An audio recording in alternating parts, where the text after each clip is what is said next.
Daisy Miller, A Study, Inward Meditation versus Outward Action by Avery Brown. The first character to display this conflict is Winterbourne. Winterbourne wants to go to Mrs. Miller and explain that Daisy is ruining her reputation and that she needs to be supervised, but then doesn't because he thinks that it won't do any good, so he doesn't speak up. His inward meditation was somewhere along the lines of, I must warn Mrs. Miller that Daisy's behavior is being misinterpreted. However, his outward action is reflected in this quote. The state of mind of Daisy's mama struck him as so unprecedented in the annals of parental vigilance that he gave up as utterly irrelevant the attempt to place her upon her guard. This picture represents Winterbourne's frustration with Mrs. Miller in trying to have a conversation with her about Daisy's behavior. Winterbourne also provides a second example of this conflict when he is talking to Daisy on the boat on the way to the castle. The conversation was as follows. What on earth are you so grave about? Am I grave? I had the idea that I was grinning ear to ear. Winterbourne's inward meditation was that he was smiling, having a good time. He was pleased to be in Daisy's company. However, his outward action was solemn-faced, causing Daisy to say, You look as if you were taking me to a funeral. The next character to display the conflict is Mrs. Walker. Her inward meditation was shown when she told Winterbourne, It's her revenge for my having ventured to remonstrate with her. When she comes, I shall not speak to her. Even though Mrs. Walker wants nothing to do with Daisy because of her improper behavior, her outward action was to interact with her because of Daisy's brashness upon arriving at the party. Daisy Miller also displays inward meditation conflicting with outward actions. Daisy outwardly acts as if she doesn't care about Winterbourne's feelings for her, even though inwardly she returns his affections.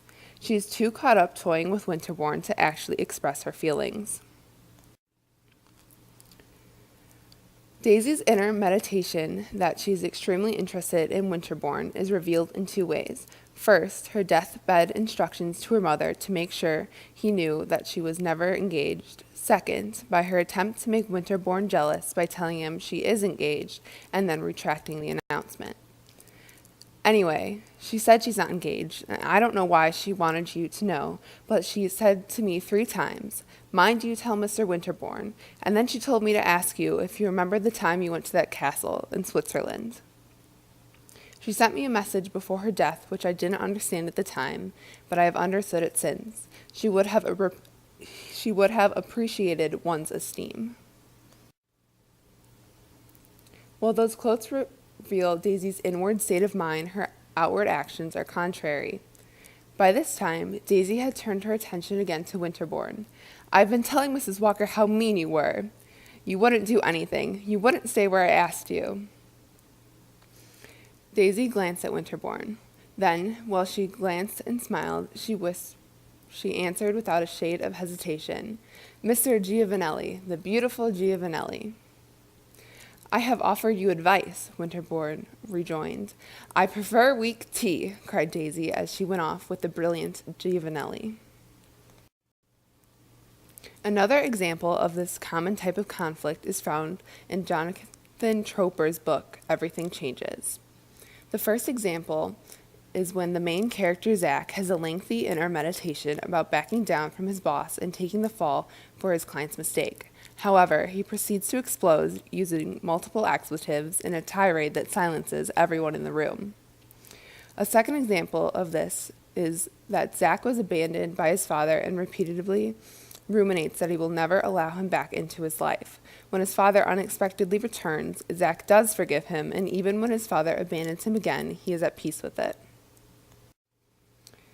I think Henry James intended the takeaway theme from this short story is that oftentimes what you perceive of others is not how they really feel. You might never know what someone is thinking unless you ask. Winterbourne never said anything to Daisy about how he felt for the sake of good manners, and Daisy never told him because she was too involved in the game of making him jealous to actually tell him. In the end, it was too late. You never know when your time with someone is going to run out, so you can't waste it playing guessing games.